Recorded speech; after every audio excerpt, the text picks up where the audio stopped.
Sanskrit text book में आपका बहुत बहुत स्वागत है। आज हम पढ़ने वाले हैं CUET PG old question paper Sanskrit का। यह हमारी पहली कक्षा है, तो इसी क्रम में हम स्टार्ट करते हैं।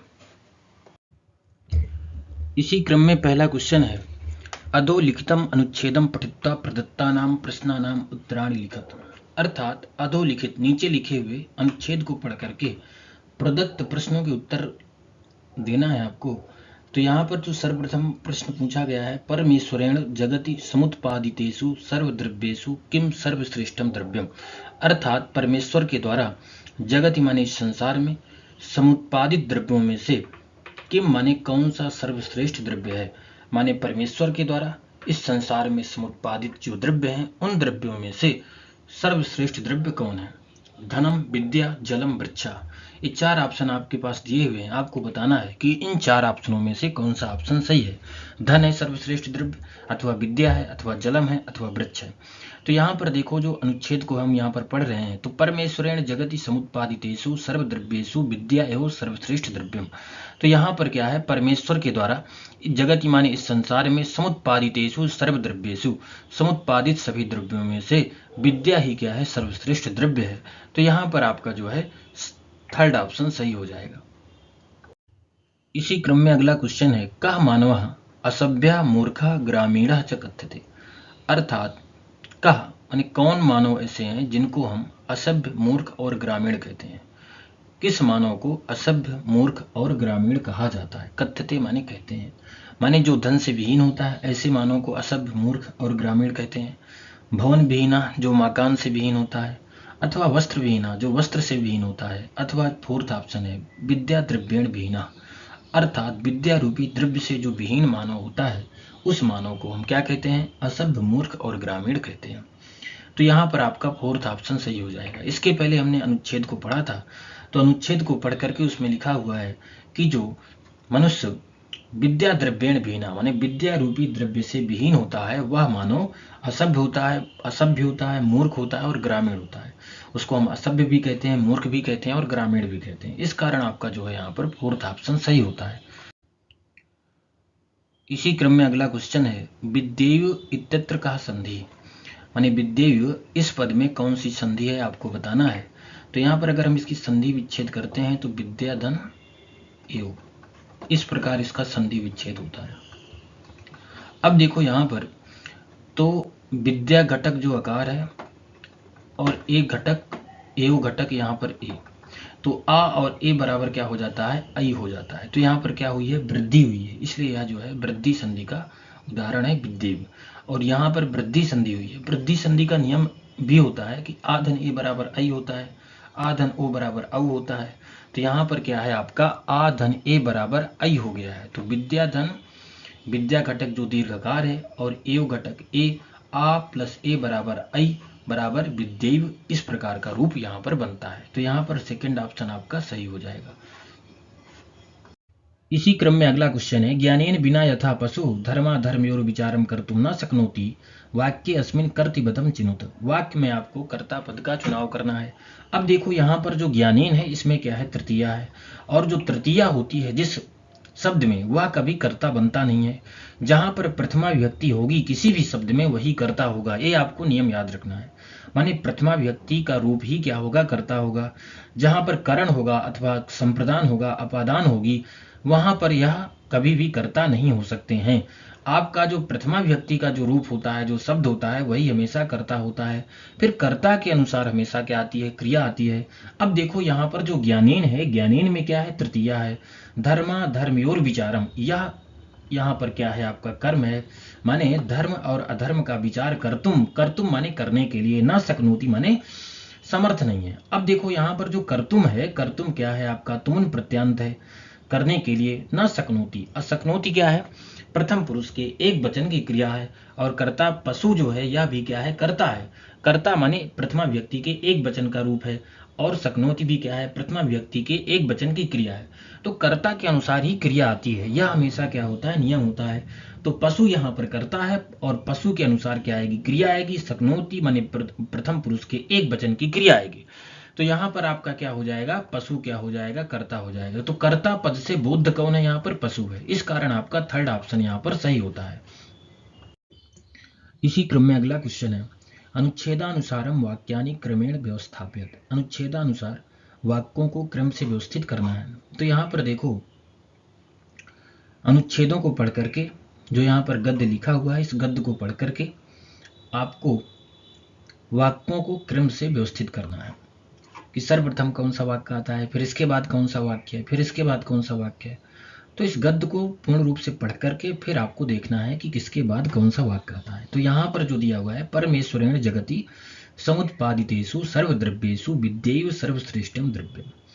तो यहाँ पर जो दिया हुआ है, सर्वद्रव्येषु विद्यैव सर्वश्रेष्ठम द्रव्यम, तो यहाँ पर सर्वप्रथम बी ऑप्शन आएगा। फिर यहाँ पर दिया है विद्या द्रव्येण विहीनः यो मानो अस्ति सह असभ्य मूर्खा ग्रामीणा च कथ्यते। तो यहाँ पर सह असभ्य मूर्खा ग्रामीणा च कथ्यते। फिर आपका डी ऑप्शन आएगा। फिर इसके बाद आपका क्या आता है, ए नंबर वाला आएगा। ए नंबर यहाँ पर दिया है पशु धर्माधर्मयोर विचारम कर्तुम न शक्नोति। फिर आपका आएगा ए नंबर वाला। फिर इसके बाद क्या आएगा, आपका ई आएगा, विद्या विहीनो मानो अंधा एव निगद्यते उत्तंचा। माने विद्या से विहीन जो मनुष्य होता है वह क्या होता है, अंधा होता है, और उसको अंधा कहते हैं लोग। निगद्यते माने कहते हैं, माने विद्या विहीनो मानव, विद्या से विहीन जो मानव होता है उसको क्या कहा जाता है, अंधा कहा जाता है।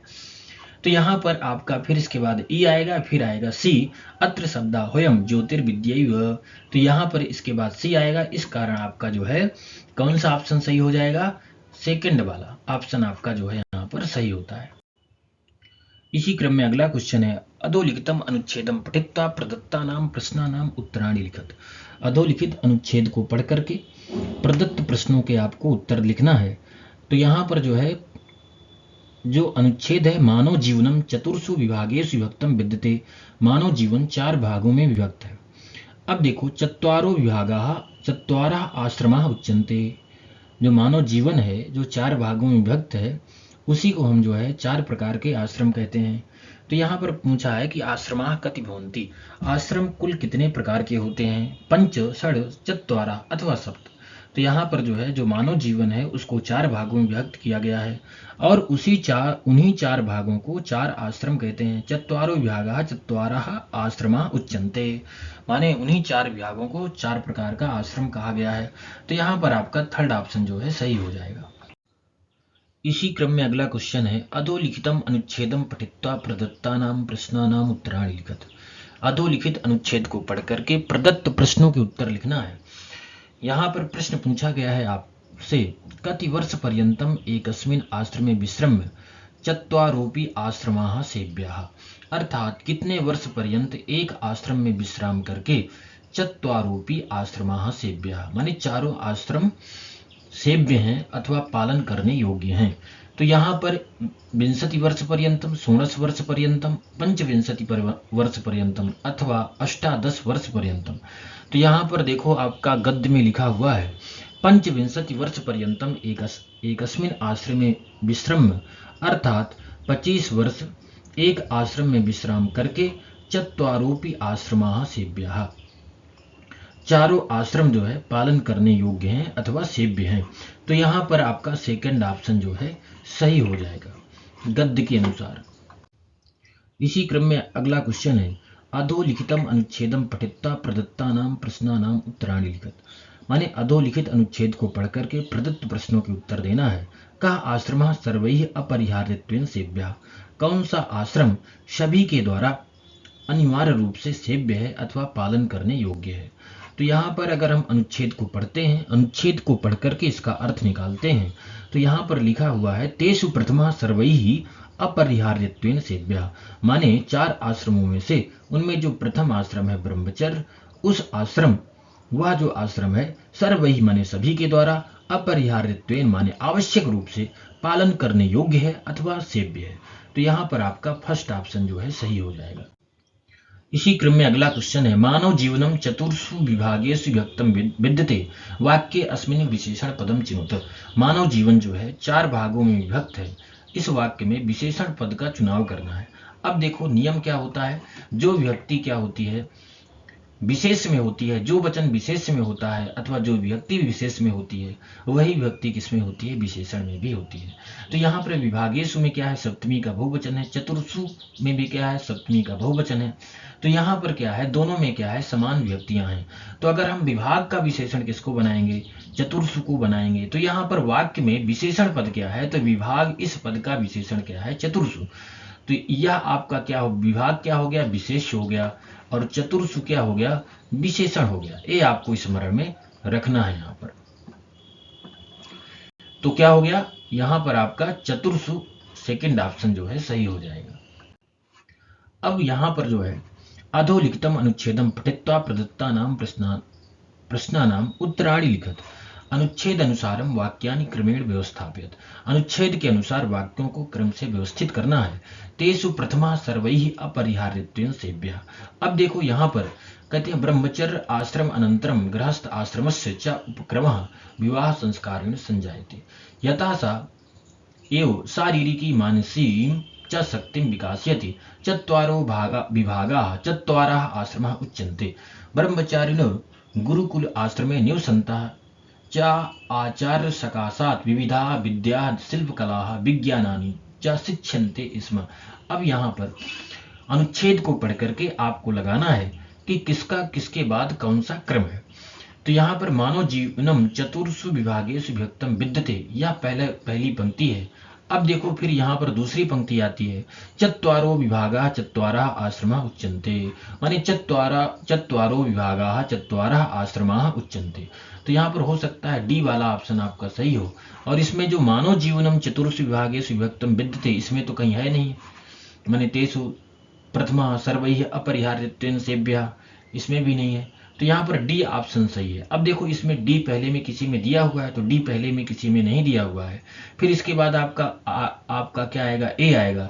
ए में क्या है, तेषु प्रथमा सर्वैः अपरिहार्यत्वेन सेव्यः। उनमें से जो प्रथम जो आश्रम है, जो ब्रह्मचर्य आश्रम है, सभी के द्वारा अनिवार्य रूप से क्या है, सेव्य है अथवा पालन करने योग्य है।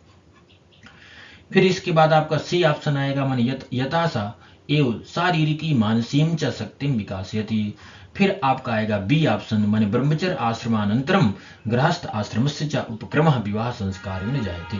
फिर इसके बाद क्या आएगा, आपका ई आएगा, माने ब्रह्मचारिणो गुरुकुल आश्रमे निवसन्तः च आचार्य सकाशात् विविधा विद्या शिल्पकला विज्ञानानि च शिक्ष्यन्ते स्म। तो यहाँ पर आपका सेकंड ऑप्शन जो है सही हो जाएगा। अब इसी क्रम में अगला क्वेश्चन है, अधोलिखितम अनुच्छेदम पठित्वा प्रदत्तानां प्रश्नानां उत्तराणि लिखित। अधोलिखित अनुच्छेद को पढ़ करके प्रदत्त प्रश्नों के उत्तर लिखना है।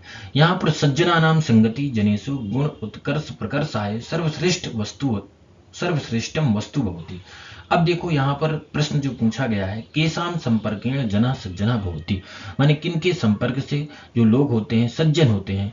तो यहाँ पर लिखा हुआ है सज्जना नाम संगति, सज्जनों की जो संगति होती है, जो अच्छे लोगों की जो संगति है, जनेषु माने लोगों में गुणोत्कर्ष प्रकर्षाय, गुणोत्कर्ष प्रकर्ष के लिए सर्वश्रेष्ठ वस्तु होती है, माने गुणों को बढ़ाने के लिए जो सज्जनों की संगति होती है, लोगों में सर्वश्रेष्ठ क्या होती है, वस्तु होती है। तो यहाँ पर केशाम संपर्केण जना सज्जना भवन्ति, किसके संपर्क से लोग क्या होते हैं, सज्जन होते हैं। तो दुर्जना नाम माने दुर्जनों के नहीं, मानवा नाम मानवों के नहीं, आकर्षकाणाम आकर्षक होने के कारण क्या होते हैं, लोग जो है सज्जन होते हैं, ये भी नहीं है। तो यहाँ पर जो प्रथम पंक्ति लिखी हुई है सज्जना नाम संगति, तो यहाँ पर फर्स्ट ऑप्शन हो जाएगा, माने सज्जना नाम संपर्केण जना सज्जना भवन्ति, माने सज्जनों के संपर्क से लोग क्या होते हैं, सज्जन होते हैं।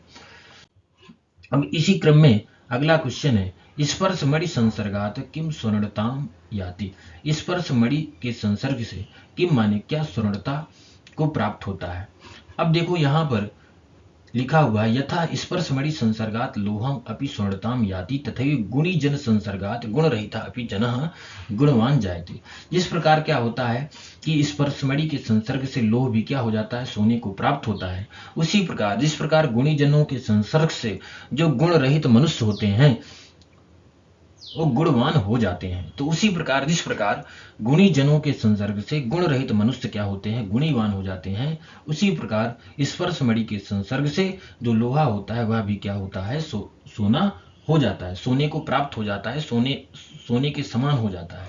माने स्वर्णताम याति, स्वर्णता को प्राप्त होता है। तो यहाँ पर क्या है, लोहम है, जना है, अपी है, गुण रहिता जना है।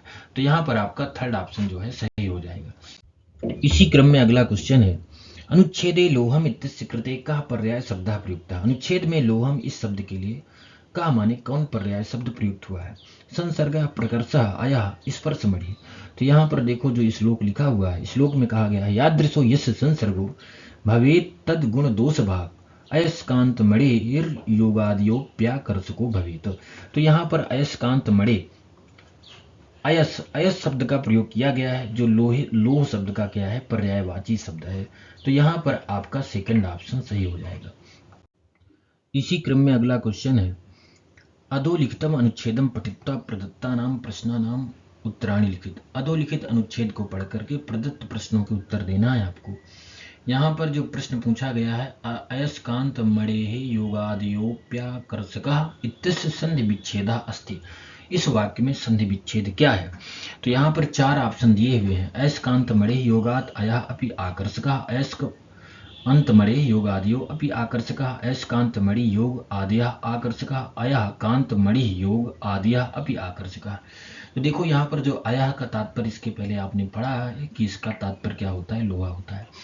फिर यहाँ पर अयः अपि है, और जो यहाँ पर सु आया था उसको रुद्ध विसर्ग हो गया था, उसको क्या हो गया है, पुनः जो है रू हो गया है, रू को ऊ हो गया है, गुण हो गया है, फिर अपि है, फिर पूर्व रूप संधि हुई है यहाँ पर, फिर जाकर के आपका यण हुआ है, आकर्षका बना है, माने अयस्कांत मणि के योग से।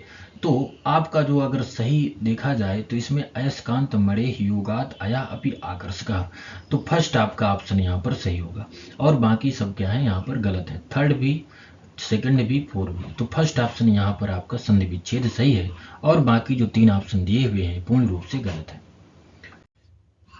अब इसी क्रम में यहाँ पर अगला क्वेश्चन है, अनुच्छेदे प्रयुक्ता विभक्ति क्रमेण व्यवस्थापित। अनुच्छेद में जो प्रयुक्त विभक्ति हैं उनको क्रम से जो है व्यवस्थित करना है।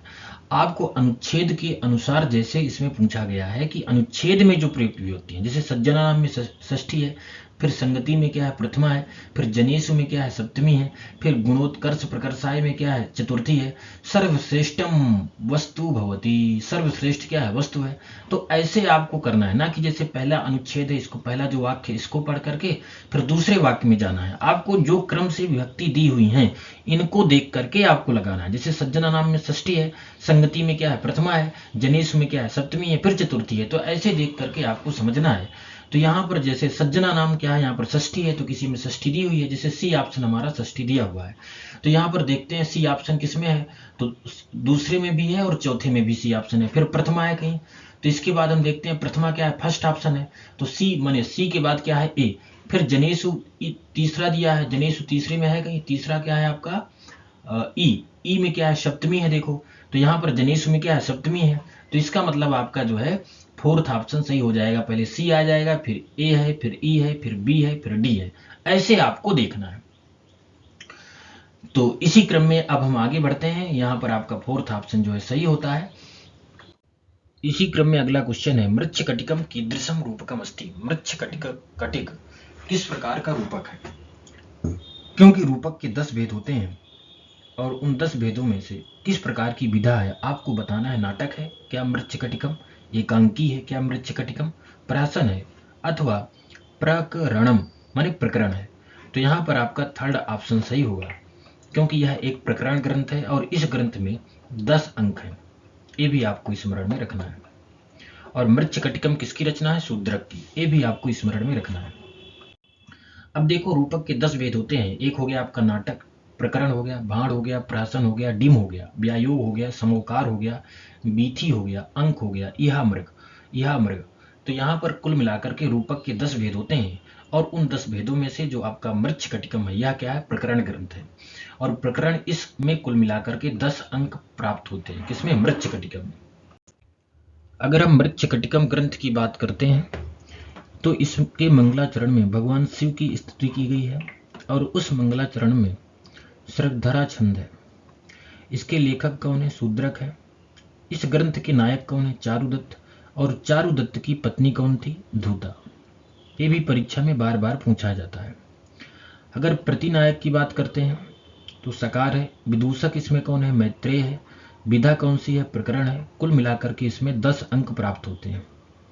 इसका उपजीव ग्रंथ कौन है? भाष्य का चारुदत्त नाटक जो है अथवा बृहत कथा से इसके कुछ अंशों को लिया गया है और कुछ अंशों को लेकर के मृच्छकटिकम इस ग्रंथ की रचना की गई है।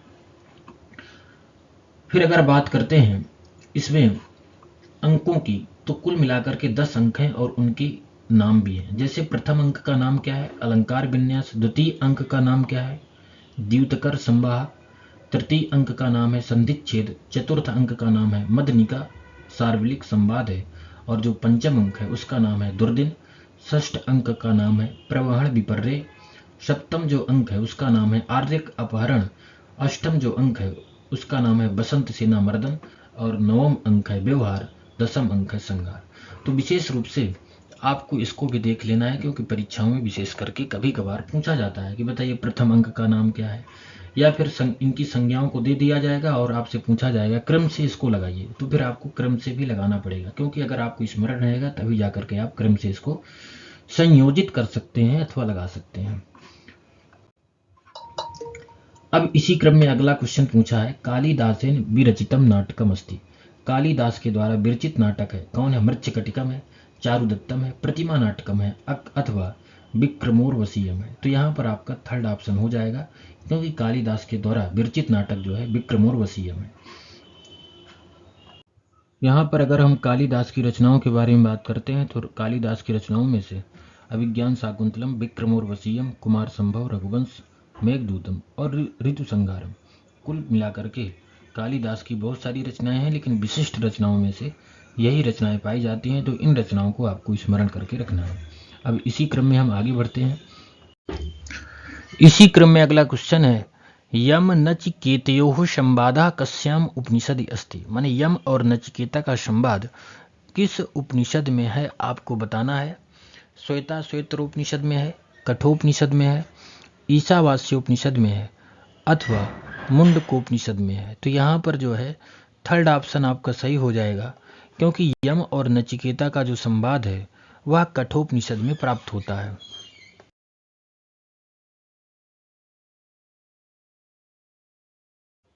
इसी क्रम में अगला क्वेश्चन है, ऐत्रेय आरण्यकम केन वेदेन संबद्धम। ऐत्रेय आरण्यक किस वेद से संबंधित है? फर्स्ट ऑप्शन है ऋग्वेद से, यजुर्वेदेन यजुर्वेद से, सामवेदेन सामवेद से, अथवा अथर्ववेद से।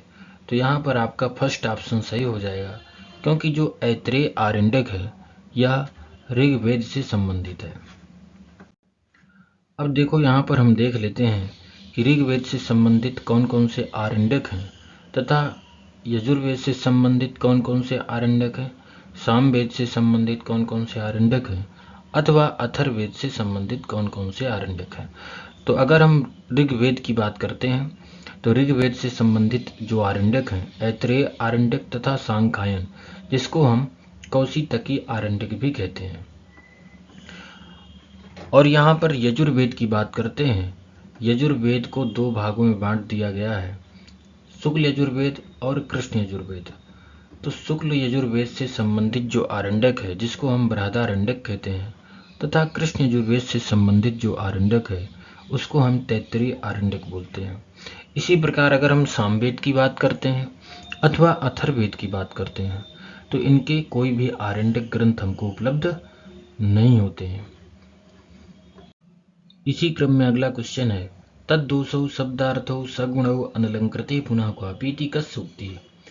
अब देखो यहाँ पर यह जो प्रश्न पूछा गया है यह काव्य लक्षण है और किसी आचार्य के द्वारा प्रतिपादित काव्य लक्षण है।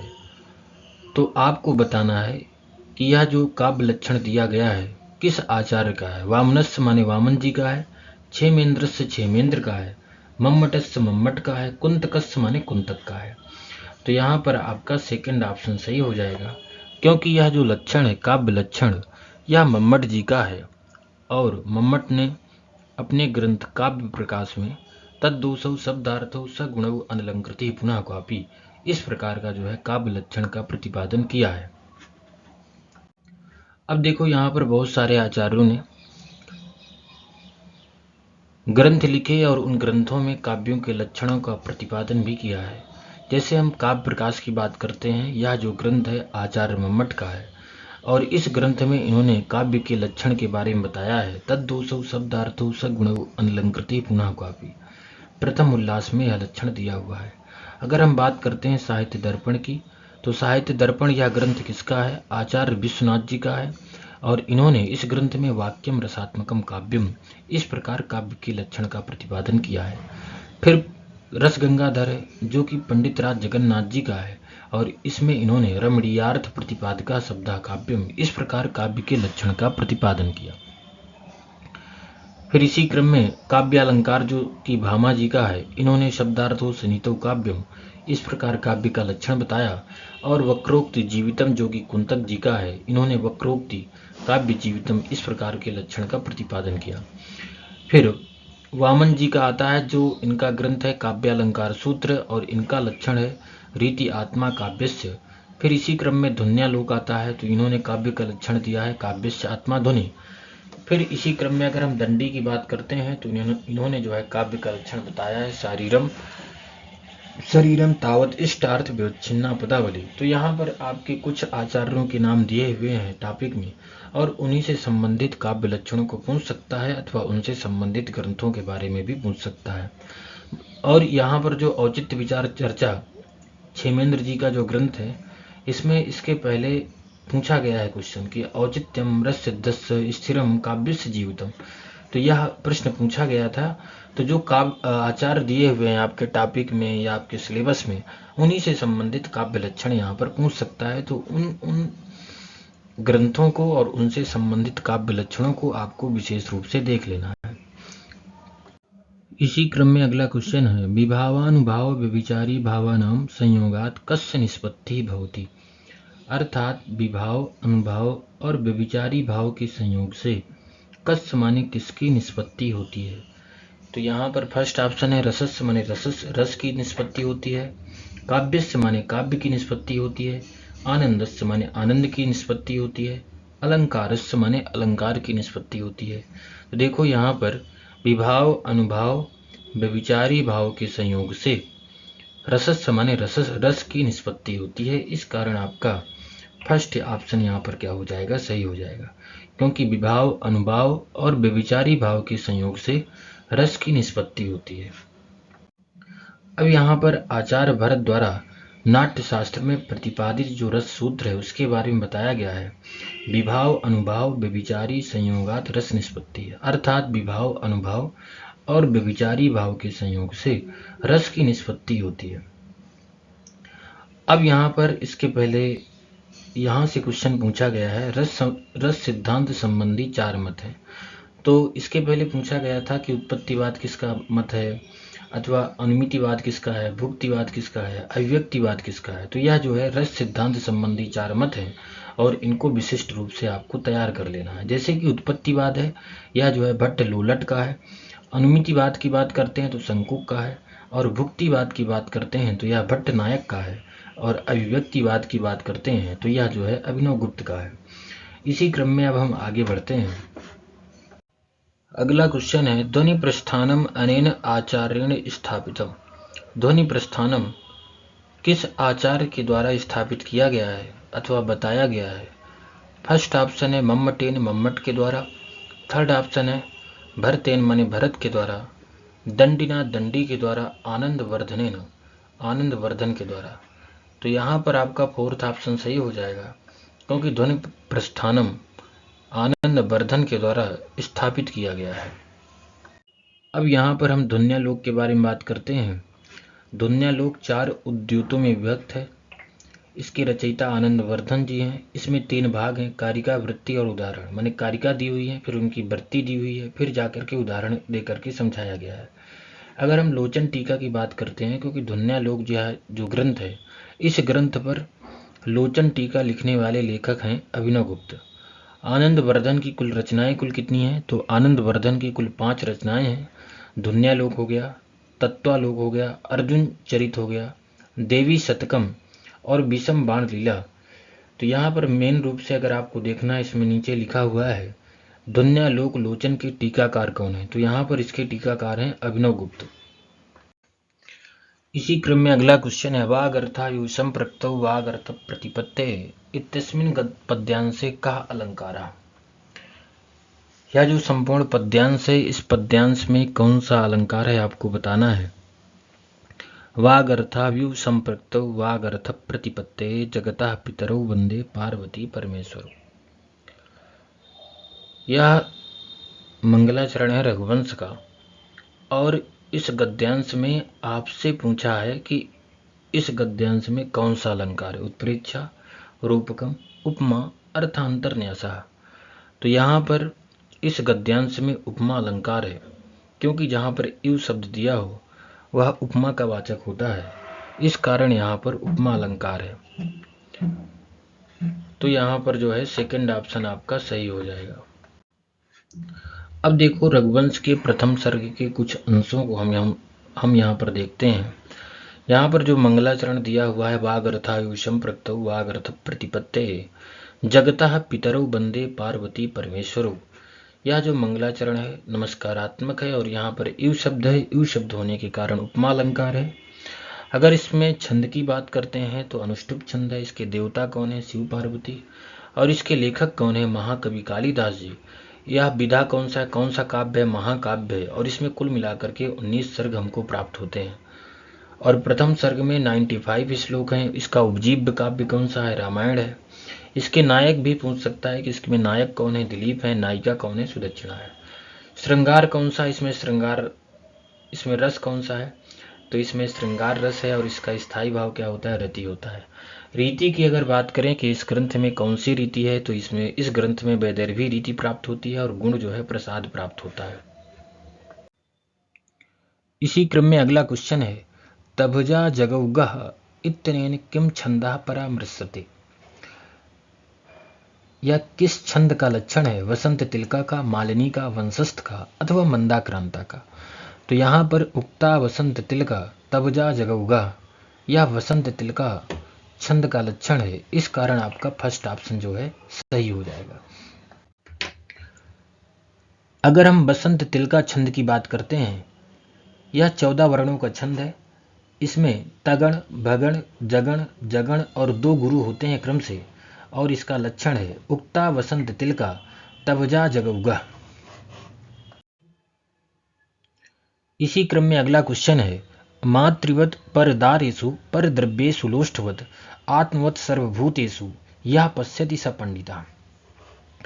मातृवत परदारेषु माने दूसरी की स्त्रियों को माता के समान देखता है, परद्रव्येषु लोष्ठवत और दूसरे के द्रव्य को लोहे की समान मानता है, सर्वभूतेषु आत्मवत और सभी प्राणियों में अपने आप को देखता है, यह पश्यति इस प्रकार जो देखता है, सह वृद्धा वृद्धैवा दृष्टा है, पतिका है अथवा पंडिता है। इन 4 ऑप्शनों को देख करके लगाना है वह क्या है। तो यहाँ पर आपका 4th ऑप्शन सही हो जाएगा, सह पंडिता माने मातृवत परदारेषु परद्रव्येषु लोष्ठवत आत्मवत सर्वभूतेषु यह पश्यति स पंडिता। इसी क्रम में अगला क्वेश्चन है कर्मण्डेवाधिकारस्ते मा फलेषु कदाचन एषः पद्यांशः श्रीमद्भगवद्गीतायाः कस्मिन् अध्याये विद्यते। यह जो पद्यांश है श्रीमद्भगवद गीता के किस अध्याय में है? द्वितीय में, प्रथम में, तृतीय में, चतुर्थ में। तो यहाँ पर आपका सेकंड ऑप्शन सही हो जाएगा, क्योंकि यह जो श्लोक है यह द्वितीय अध्याय में है, और यह जो पद्य का अंश है द्वितीय अध्याय में आपको प्राप्त होता है। इसी क्रम में अगला क्वेश्चन है सप्ताह यच्छा सापावधु कुत्र निवासम कृतवान। जो सप्त यच्छ था, साप के समय, साप की अवधि में, कुत्र माने कहाँ निवास किया? अलकापुर्याम अलकापुरी में निवास किया, इंद्रलोके इंद्रलोक में निवास किया, अथवा वरुणलोके वरुणलोक में निवास किया, अथवा रामगिर्याश्रमेषु रामगिरी आश्रम में निवास किया।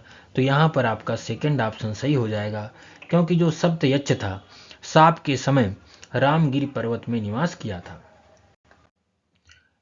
अगला क्वेश्चन है हितोपदेशस्य रचयिता अस्ति। हितोपदेश के रचयिता हैं विष्णु शर्मा, अमर सिंघा, नारायण पंडिता, अमर कीर्ति। तो यहाँ पर आपका सेकंड ऑप्शन सही हो जाएगा, क्योंकि हितोपदेश के रचयिता नारायण पंडित हैं। अब हम यहाँ पर हितोपदेश के बारे में जानते हैं। हितोपदेश ग्रंथ की रचना जो है नारायण पंडित ने किया है और इसको 4 भागों में विभक्त किया जा सकता है: मित्र लाभ, सुहृद भेद, विग्रह और संधि। अगला क्वेश्चन है शतक त्रय न परिगण्यते। शतक त्रय में किसकी गणना नहीं होती है? नीति शतकम, वैराग्य शतकम, श्रृंगार शतकम अथवा चंडी शतकम। तो यहाँ पर आपका 4th ऑप्शन सही हो जाएगा, क्योंकि शतक त्रय में चंडी शतकम इस पुस्तक की गणना नहीं होती है। नीति शतकम, वैराग्य शतकम और श्रृंगार शतकम, इन 3 ग्रंथों की शतक त्रय में परिगणना होती है। और यह जो चंडी शतकम है बाण भट्ट जी के द्वारा लिखी गई है, इसकी परिगणना नहीं होती है। तो यहाँ पर आपका 4th ऑप्शन सही होगा। अगला क्वेश्चन है श्रीमद् भगवद गीतायाम कति अध्यायाः सन्ति। श्रीमद् भगवद गीता में कुल कितने अध्याय हैं? 15, 17, 16, 18। तो यहाँ पर आपका 4th ऑप्शन सही हो जाएगा, क्योंकि श्रीमद् भगवद गीता में 18 अर्थात 18 अध्याय हैं। अब देखो यहाँ पर हम देख लेते हैं कि श्रीमद् भगवद गीता में जो 18 अध्याय उद्धृत हैं और भीष्म पर्व से लिए गए हैं, तो यहाँ पर संपूर्ण अध्यायों के नाम उल्लिखित हैं। जैसे कि प्रथम अध्याय है, इसको जो है अर्जुन विषाद योग के नाम से जाना जाता है। जो द्वितीय अध्याय है, इसको सांख्य योग के नाम से जानते हैं। तीसरे अध्याय को कर्म योग, ज्ञान कर्म संन्यास योग। चतुर्थ अध्याय को कर्म संन्यास योग, आत्म संयम योग, ज्ञान विज्ञान योग, अक्षर ब्रह्म योग, राज विद्या राजगुह्य योग, विभूति योग, विश्वरूप दर्शन योग, भक्ति योग, क्षेत्र क्षेत्रज्ञ विभाग योग, गुणत्रय विभाग योग, पुरुषोत्तम योग, दैवासुर संपद विभाग योग, श्रद्धा त्रय विभाग योग और मोक्ष संन्यास योग। तो इन अध्यायों को आपको क्रम से भी रट लेना है, क्योंकि इनका क्रम भी कभी कभार परीक्षा में पूछ लेता है। इसी क्रम में अगला क्वेश्चन है अभिज्ञान शाकुंतलम इति नाटकस्य रचयिता अस्ति। अभिज्ञान शाकुंतलम इस नाटक के रचयिता हैं अथवा इस नाटक के लेखक हैं कालिदासा, भारवी, अश्वघोषा, भवभूति। तो देखो यहाँ पर इस नाटक के रचयिता कौन है? कालिदास जी हैं। इस कारण आपका फर्स्ट ऑप्शन जो है सही होता है। अब हम यहाँ पर बात करते हैं अभिज्ञान शाकुंतलम के 7 अंकों के बारे में, और 7 अंकों में किसका वर्णन है इसके बारे में यहाँ पर देखेंगे। यहाँ पर देखो अंक दिए हुए हैं और उनके नाम भी आगे उल्लिखित हैं, क्योंकि इस ग्रंथ में 7 अंक प्राप्त होते हैं। जैसे कि प्रथम अंक है, इस अंक का नाम है आश्रम प्रवेश। द्वितीय जो अंक है, इस अंक का नाम है आश्रम निवेश। तृतीय अंक है, इस अंक का नाम है मिलन। चतुर्थ जो अंक है, इसको विदा के नाम से जानते हैं, इसमें शकुंतला की विदाई का वर्णन है। जो पंचम अंक है प्रत्याख्यान, इसमें राजा दुष्यंत और सारद्वत तथा सारंगो विवाद का वर्णन है। जो षष्ठ अंक है, इसका नाम है पश्चाताप, इसमें राजा के शोक का वर्णन है। सप्तम अंक है पुनर्मिलन, इसमें पुत्र सर्वधर्म दमन का दर्शन और शकुंतला से क्या होता है? मिलन होता है। और जो प्रथम अंक है, इसमें भ्रमर वृत्तांत, सखियों से राजा का वार्तालाप इत्यादि का वर्णन किया गया है। तो इसको भी पूर्ण रूप से देख लेना है, क्योंकि पूछ लेता है कि द्वितीय अंक में किसका वर्णन है, या तृतीय अंक में, या चतुर्थ अंक में, अथवा इन अंकों का नाम क्या है। इन अंकों को क्रम से लगाने के लिए भी दे सकता है आपको। इसी क्रम में अगला क्वेश्चन है अदा कथनद्वयं प्रदत्तम एकम अभिकथनम अस्ति द्वितीयम च तस्य कारणम अस्ति। अभिकथनम का और कारणम का। अब देखो यहाँ पर पीताम्बरः इत्यत्र बहुव्रीहि समासो भवति। बिल्कुल, क्योंकि पीला है अंबर जिसका, और जहाँ पर बहुव्रीहि समास होता है वहाँ पर अन्न पदार्थ की प्रधानता होती है। और कारणम, कारण खा में दिया गया है अन्न पदार्थस्य प्राधान्यात्, अर्थात अन्न पदार्थ की प्राधानता होने से। तो जहाँ पर अन्न पदार्थ की प्राधानता होगी वहाँ पर बहुव्रीहि समास होता है। और पीताम्बरः, यह जो शब्द है, इस शब्द में बहुव्रीहि समास हुआ है। इस कारण आपका अभिकथन और कारण दोनों क्या होते हैं, सही होते हैं। तो यहाँ पर उपर्युक्त कथनानाम आलोके अधोलिखितेषु विकल्पेषु उचिततमं उत्तरं चिनुत। तो यहाँ पर का खा इति उभे सत्ते स्तः अपि च खा का इत्यस्य समुचिता व्याख्या अस्ति। बिल्कुल जो है यहाँ पर अभिकथन का की कारण जो खा है समुचित रूप से व्याख्या कर रहा है। इस कारण आपका फर्स्ट ऑप्शन जो है सही हो जाएगा। इसी क्रम में अगला क्वेश्चन है अधः कथनद्वयं प्रदत्तम एकम अभिकथनम अस्ति द्वितीयं च तस्य कारणम अस्ति। अभिकथनम का वामनः बलिं वसुधां याचते इत्यत्र बलिम इत्यस्य कर्म संज्ञा विहिता। अब यह संपूर्ण वाक्य है। इस वाक्य में वामनः बलिम वसुधाम याचते, इसमें जो बलिम है इसकी कर्म संज्ञा विहिता, माने इस पद की कर्म संज्ञा हुई है। ये पूर्ण रूप से सत्य है, क्योंकि वामनः बलिम वसुधाम याचते, अगर हम इसका अर्थ करते हैं वामन भगवान बलि से पृथ्वी मांगते हैं, तो इस वाक्य में जो बलि है इसकी कर्म संज्ञा होती है।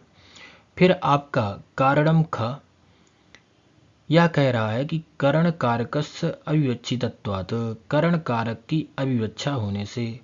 अब देखो यहाँ पर जो बलि है इसकी कर्म संज्ञा हुई है, करण कारक की अविवक्षा नहीं हुई है, बल्कि यहाँ पर अपादान कारक की अविवक्षा हुई है।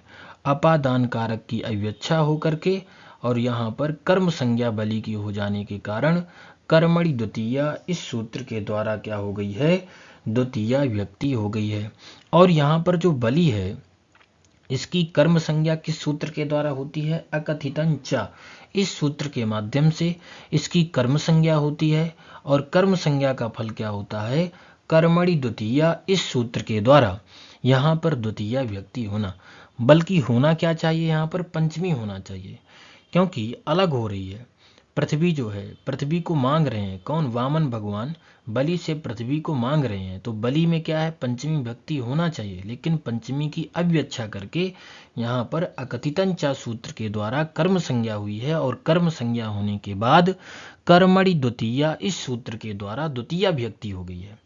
तो यहाँ पर आपका अभिकथनम माने का तो सही है, लेकिन जो कारण खा दिया हुआ है यह पूर्ण रूप से क्या है, असत्य है।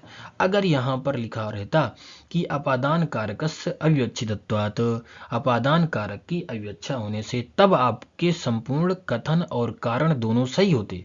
लेकिन यहाँ पर करण कारकस्य अविवक्षितत्वात् माने करण कारक की अविवक्षा होने के कारण हुई है, तो यह पूर्ण रूप से क्या है, गलत है। तो का खा इति उभे सत्ते स्था बिल्कुल गलत है। का खा इति उभे सत्ते स्था पूर्ण रूप से गलत है। का इति सत्यम परंतु खा सत्यम नास्ति। तो यहाँ पर आपका थर्ड ऑप्शन सही हो जाएगा। का तो सत्य है, परंतु आपका जो खा ऑप्शन दिया हुआ है यह पूर्ण रूप से यहाँ पर असत्य है।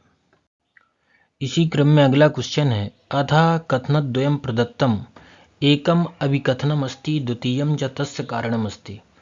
यहाँ पर अभिकथन दिया हुआ है शुक्ल यजुर्वेदस्य एकमात्रम आरण्यकम बृहदारण्यकम अस्ति।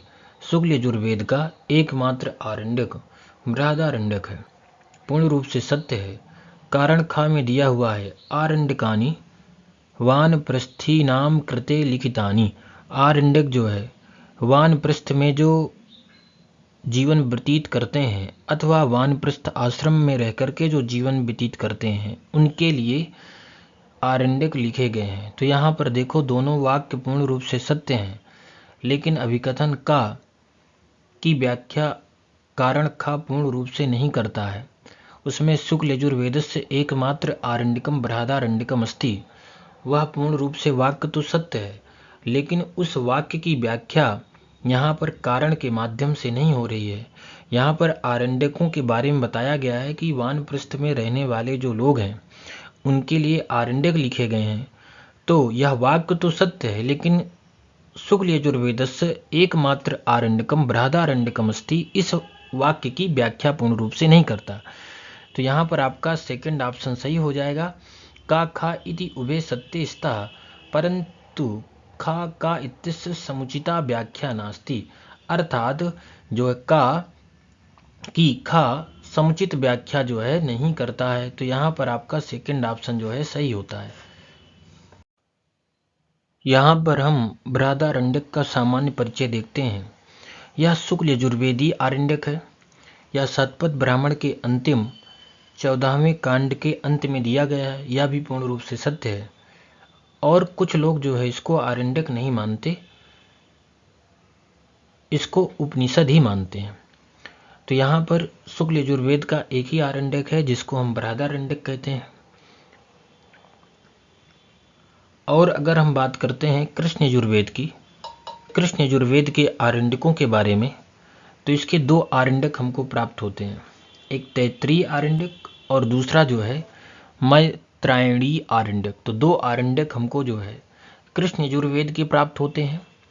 और बृहदारण्यक यह शुक्ल यजुर्वेद का आरण्यक है। अब हम इसी के बारे में अगर देखते हैं, आरण्यकों का विकास ब्राह्मण ग्रंथों के परिशिष्ट के रूप में हुआ है। ब्राह्मण जिस भाग में वानप्रस्थाश्रम के लिए उपयोगी यज्ञ आदि का विधान किया जाता है उन्हें आरण्यक कहते हैं। तो यहाँ पर वानप्रस्थादि नाम जो द्वितीय वाक्य लिखा था, माने वानप्रस्थादियों के लिए आरण्यक लिखे गए हैं पूर्ण रूप से, तो यह भी आपका वाक्य जो है पूर्ण रूप से सही होता है। अब इसी क्रम में हम आगे बढ़ते हैं। इसी क्रम में अगला क्वेश्चन है, अधः कथनद्वयं प्रदत्तम एकम अभिकथनम अस्ति द्वितीयम च तस्य कारणम अस्ति। अभिकथनम का में दिया हुआ है, चार्वाक मतानुसारम चत्वारि एव तत्वानि भवन्ति आकाशस्य सत्तान्ते न स्वीकुर्वन्ति। अर्थात चरवाक के मत से चार ही तत्व होते हैं और आकाश को सत्ता के अंत में स्वीकार नहीं करता। फिर यहाँ पर कारण खा दिया हुआ है, यतः चार्वाक मते प्रत्यक्षम एवं प्रमाणम अस्ति। चार्वाक के मत में प्रत्यक्ष ही क्या होता है, एक प्रमाण होता है। आकाशम च प्रत्यक्षेण न गृह्यते, आकाश को प्रत्यक्ष के रूप में ग्रहण नहीं करता। तो यहाँ पर पूर्ण रूप से सही है, दोनों वाक्य सही हैं। और खा जो है का की समुचित व्याख्या करता है, तो इस कारण आपका जो है फर्स्ट ऑप्शन सही हो जाएगा। अब इसके बारे में हम पढ़ेंगे कौन कौन से चार तत्व हैं और कितने प्रमाण मानता है, कितने तत्व मानता है। तो यहाँ पर दोनों वाक्य सही हैं। और आकाश को जो है प्रत्यक्ष के रूप में ग्रहण भी नहीं करता। यहाँ पर चरवाक केवल प्रत्यक्ष को ही प्रमाण मानता है और चरवाक के मत में चार तत्व होते हैं और आकाश को सत्ता के अंत में स्वीकार भी नहीं करता। तो यहाँ पर आपका फर्स्ट ऑप्शन जो है सही है। अब देखो यहाँ पर चरवाक दर्शन के मुख्य संदर्भ दिए हुए हैं। चार्वाक दर्शन के आचार्य कौन माने जाते हैं, बृहस्पति माने जाते हैं। और इस दर्शन को लोकायत दर्शन भी कहा जाता है। एकमात्र प्रत्यक्ष को ही प्रमाण मानता है कौन, चरवाक दर्शन। और यह नास्तिक दर्शन है कौन, चार्वाक दर्शन। वेदों को प्रमाण नहीं मानता चार्वाक दर्शन, ये भी सत्य है। और इसने चार तत्व माने हैं, चार पदार्थ माने हैं, पृथ्वी, जल, तेज और वायु। इसमें आकाश को जो है ग्रहण नहीं किया गया है, आपको पूर्ण रूप से याद रखना है। अब इसमें बताया गया है कि मरण ही अपवर्ग है, ऐसा मानता है चार्वाक दर्शन। मरणम एव अपवर्गः, माने मरना ही क्या है, मोक्ष है। नास्तिक अनिश्वरवादी दर्शन कहा जाता है चार्वाक दर्शन। चैतन्य विशिष्ट देह एवं आत्मा है चार्वाक दर्शन। इसको जो है प्रत्यक्षवादी, सुखवादी, भौतिकवादी दर्शन कहा जाता है। यावत जीवेत सुखम जीवेत ऋणम कृत्वा घृतम पिबेत भस्मीभूतस्य जीवस्य पुनर्आगमनम कुतः। यह संबद्ध है चार्वाक दर्शन से। यह भी पूछा गया था। भौतिकवादी या जड़वादी दर्शन किसको कहा जाता है, चार्वाक दर्शन को। देहात्मवाद या इंद्रियात्मवाद या मनसात्मवाद सिद्धांत किसका है, चार्वाक दर्शन का। तो ये भी आपको संपूर्ण रूप से स्मरण में रखना है। अगला क्वेश्चन है, अदा कथनद्वयं प्रदत्तम एकम अभिकथनम अस्ति द्वितीयम च तस्य कारणम अस्ति। अभिकथनम का में दिया हुआ है, श्रीमद् भगवद गीता महाभारतस्य षष्ठे पर्वणि अस्ति। श्रीमद् भगवद गीता महाभारत के छठवें पर्व में है। कारण खा है यहाँ पर, श्रीमद् भगवद गीतायाम अष्टादश अध्यायाः सन्ति। श्रीमद् भगवद गीता में 18 अध्याय हैं। अब देखो यहाँ पर दोनों कथन सही हैं, क्योंकि श्रीमद् भगवद गीता महाभारत के छठवें पर्व में है और उस पर्व का नाम है भीष्म पर्व। और श्रीमद् भगवद गीता में 18 अध्याय भी हमको प्राप्त होते हैं। तो यहाँ पर दोनों कथन, अभिकथन और कारण दोनों सही हैं, लेकिन का खा इति उभे सत्य स्तः परंतु खा का इत्यस्य समुचिता व्याख्या नास्ति। लेकिन यहाँ पर जो कारण है, अभिकथन का समुचित व्याख्या नहीं कर रहा है। कथन तो दोनों सही हैं, लेकिन कारण खा समुचित व्याख्या अभिकथन का की नहीं कर रहा है। इस कारण यहाँ पर आपका सेकंड ऑप्शन सही हो जाएगा। अब देखो यहाँ पर जो अभिकथन दिया हुआ है, यह श्रीमद् भगवद गीता के बारे में बताया गया है कि श्रीमद् भगवद गीता महाभारत के 6वें पर्व से ली गई है। लेकिन कारण खा में बताया गया है कि श्रीमद् भगवद गीता में अष्टादश मतलब 18 अध्याय प्राप्त होते हैं। तो इस कारण जो है आपका सेकंड ऑप्शन सही है, और कारण जो है अभिकथन की पूर्ण रूप से यहाँ पर व्याख्या नहीं कर रहा है। अगर बात करते हैं श्रीमद् भगवद गीता की, तो इसमें कुल मिलाकर के 18 पर्व होते हैं, लेकिन जो 6वां पर्व है भीष्म पर्व, इस पर्व से श्रीमद् भगवद गीता को लिया गया है। और कुल मिलाकर के श्रीमद् भगवद गीता में 18 अध्याय हमको प्राप्त होते हैं। जैसे कि प्रथम अध्याय क्या है, अर्जुन विषाद योग, सांख्य योग, कर्म योग, ज्ञान कर्म संन्यास योग, कर्म संन्यास योग, आत्म संयम योग, ज्ञान विज्ञान योग, अक्षर ब्रह्म योग, राज विद्या राजगुह्य योग, विभूति योग, विश्वरूप दर्शन योग, भक्ति योग, क्षेत्र क्षेत्रज्ञ विभाग योग, गुणत्रय विभाग योग, पुरुषोत्तम योग, देवासुर संपद विभाग योग, श्रद्धात्रय विभाग योग और मोक्ष संन्यास योग।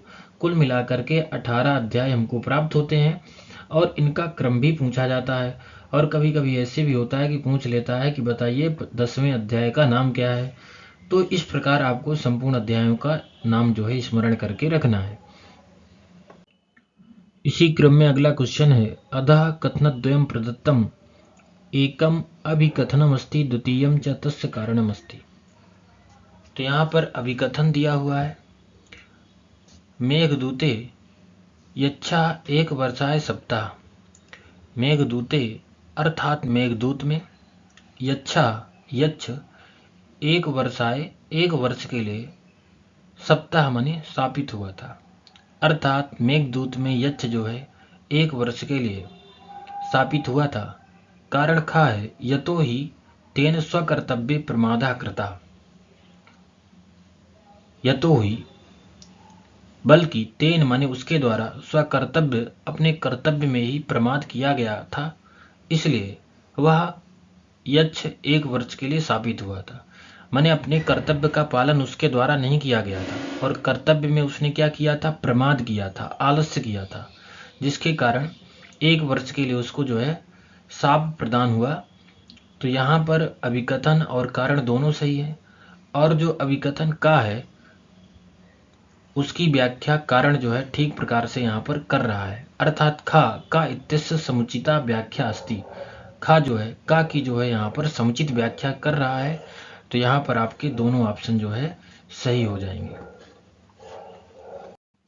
इसी क्रम में अगला क्वेश्चन है, अधः कथनद्वयं प्रदत्तम एकम अभिकथनम अस्ति द्वितीयम च तस्य कारणम अस्ति। अभिकथनम का हास्य रसस्य स्थायी भावः हासः इति अस्ति।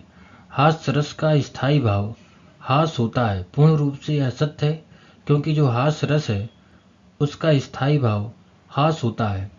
फिर यहाँ पर कारण में दिया हुआ है, हास्य रसस्य शुक्ल वर्णा भवति। हास्य रस का जो वर्ण होता है वह शुक्ल वर्ण होता है, अर्थात सफेद वर्ण होता है। तो यहाँ पर दोनों कथन सही हैं। अर्थात अभिकथन हास्य रसस्य स्थायी भाव हासः इति अस्ति, हास्य रस का स्थायी भाव हास होता है, यह अभिकथन भी पूर्ण रूप से सही है। और इसका जो कारण है, हास्य रसस्य शुक्ल वर्णा भवति, हास्य रस का जो वर्ण होता है वह शुक्ल वर्ण होता है। तो यहाँ पर पूर्ण रूप से व्याख्या भी कर रहा है।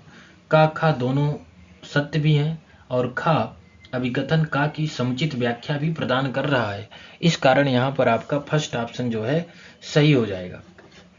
अब देखो यहाँ पर हम देख लेते हैं कितने रस होते हैं, और उनके स्थायी भाव कौन कौन से हैं, और उनके वर्ण कौन कौन से होते हैं, उनका वर्ण कौन सा होता है, इसके बारे में अब हम देखेंगे। रस के 8 प्रकार होते हैं: श्रृंगार, हास्य, करुण, रौद्र, वीर, भयानकाः, विभत्स्योद्भुत संज्ञौ चेत्यष्टौ, नाट्ये रसाः स्मृताः। कुल 8 प्रकार के रस होते हैं: श्रृंगार, हास्य, करुण, रौद्र, वीर, भयानक, विभत्स, अद्भुत और शांत। अगर इनके स्थायी भाव की बात करते हैं तो रति, हास, शोक, क्रोध, उत्साह, भय, जुगुप्सा, विस्मय, सम और निर्वेद। अब देखो इनके वर्ण भी हैं। जैसे श्रृंगार रस है तो इसका जो वर्ण है यह क्या है, श्याम है, और हास्य रस का श्वेत है अथवा शुक्ल है। फिर जो करुण रस है इसका स्थायी भाव क्या होता है, शोक होता है, इसका वर्ण क्या होता है, कपोल होता है। रौद्र जो रस है इसका स्थायी भाव क्रोध होता है और इसका जो वर्ण होता है यह लाल होता है। इसी प्रकार इन समस्त रसों के स्थायी भाव को देखना है और इनका जो वर्ण है इनको भी देखना है, क्योंकि परीक्षा में पूछा जा सकता है। इसी क्रम में अगला क्वेश्चन है, अभिज्ञान शाकुंतला अनुसारम घटना क्रमेण व्यवस्थापित। अभिज्ञान शाकुंतला के अनुसार यह जो घटना है इसको क्रम से व्यवस्थापित करना है, क्रम से लगाना है। तो सर्वप्रथम है आपका राज्ञा दुष्यंतस्य आश्रम प्रवेशा। राजा दुष्यंत का आश्रम में प्रवेश होता है। फिर इसके बाद शकुंतला दुष्यंत योहो प्रणय विवाह। शकुंतला और दुष्यंत का क्या होता है, प्रणय विवाह होता है। फिर इसके बाद आता है दुष्यंतस्य राजभवनम प्रत्यावर्तनम। दुष्यंत का राजभवन में क्या होता है, प्रत्यावर्तन होता है, लौटना होता है। फिर इसके बाद आपका ई ऑप्शन है दुर्वासा ऋषि श्राप। दुर्वासा ऋषि का क्या होता है, श्राप प्राप्त होता है शकुंतला को। फिर इसके बाद आता है सर्वदमनस्य जन्म।